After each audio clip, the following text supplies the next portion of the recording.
Hello, today is Sunday, June 12, 2002. Book review, and it is 1000 Days Memoirs of an Empress. When I was working on this, I noticed that I'm writing memories, not memoir, and I'm feeling embarrassed, and it's really hard to backtrack, and the handwriting is not, or the written is not really legible. So I hope in the future people are publishing book titles should be a little bit more clear than just like that. It's hard. Okay, let's go to chapter 7. I have written all these chapters in a proper way. I really created, subdivided all that, and hopefully people really, if they want to read the book review is over here for you to read it, enjoy it. So what happens in this chapter? Her Imperial Majesty begins to define role of Empress Pahlavi in Iran, not understanding future of Iran as a monarchy system, Empress Pahlavi retirement, 1001 nights. These are the subcategories that I created. Okay, what happens when you are living in a society? Most likely you are living in a patriotic society. Is that right? Like you are living in a patriotic society. Even Canada is a patriotic society. Not because any feminist could argue it, I will argue it. I say it. Who is the Prime Minister of Canada? Justin Trudeau. Who was before that? Stephen Harper. Who was before that? Paul Martin. Yes, we had one female Prime Minister, but she was from a conservative party. I forgot that Prime Minister name. When he resigned from his position, Kim Campbell stepped up, and she was just for a prime minister for a brief period. Um, so that prime minister was a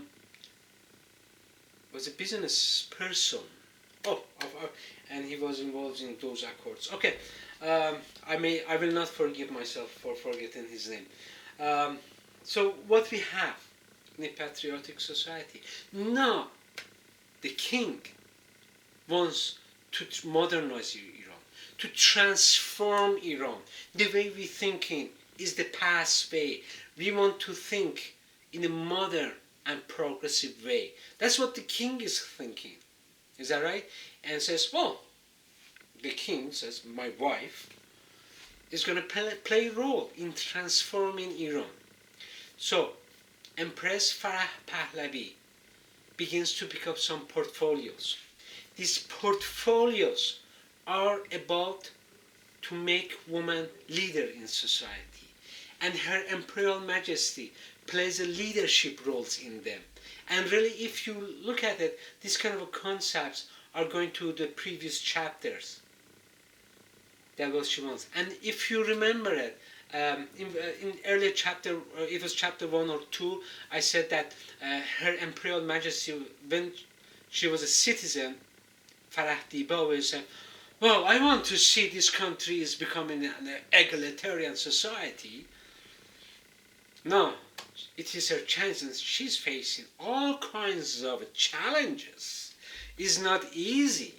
It is not easy to go around and please everybody. It's not easy. Trust me on that one. You cannot please even your your neighbor over there. It's very complicated. But no, what is Her Imperial Majesty's role is here is incremental change, they call it in a public policy. They're not going to make a sudden change. They're going to bring the changes gradually, step by step. And that's what Her Imperial Majesty Farah Pahlavi was doing in Iran. Gradually introducing new ideas so people don't feel like they're losing power in society.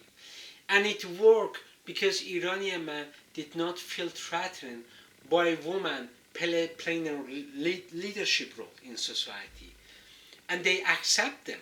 It is a fact, they accept them. Yes, we had Khomeini from day one, didn't want them to vote, want them to stay in the kitchen, cook, but other men accepted.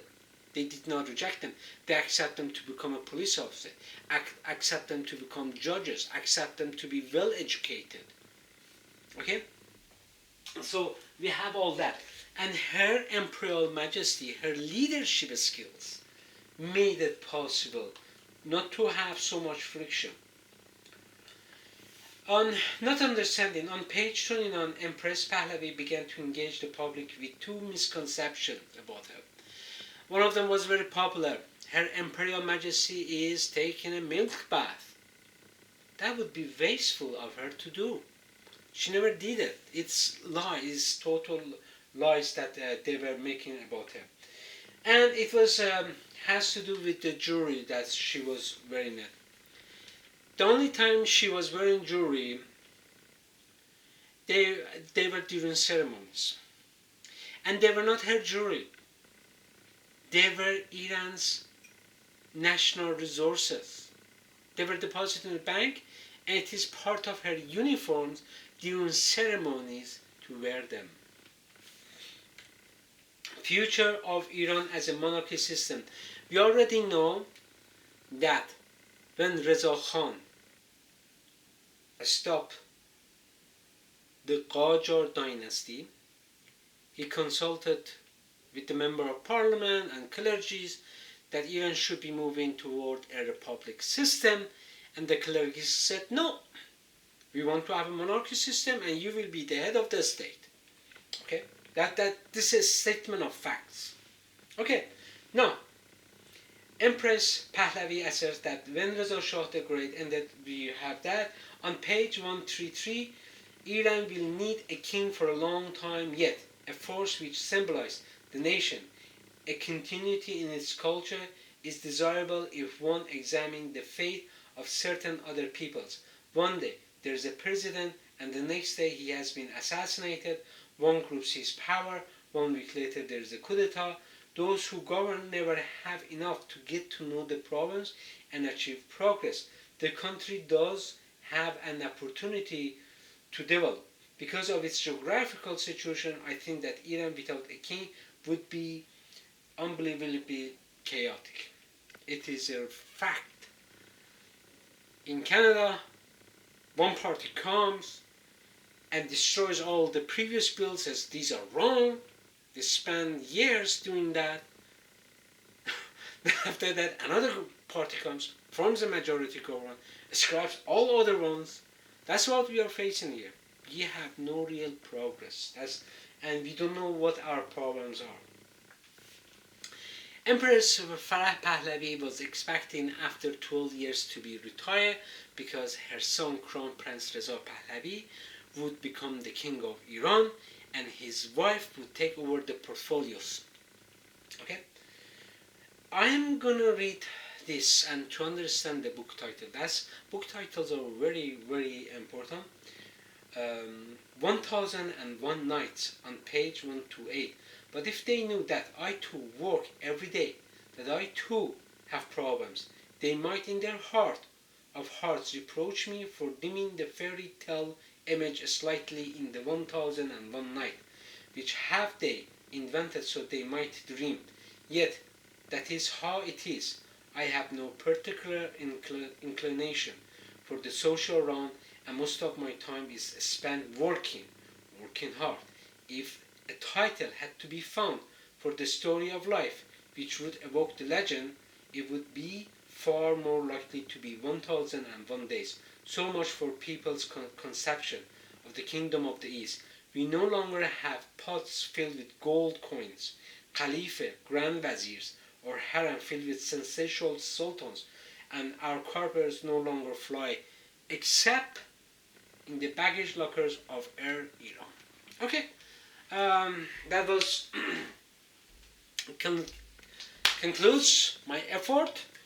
I had some mistake, but it was really good opportunity for me to do some work, thinking, and I enjoyed it. Cheers.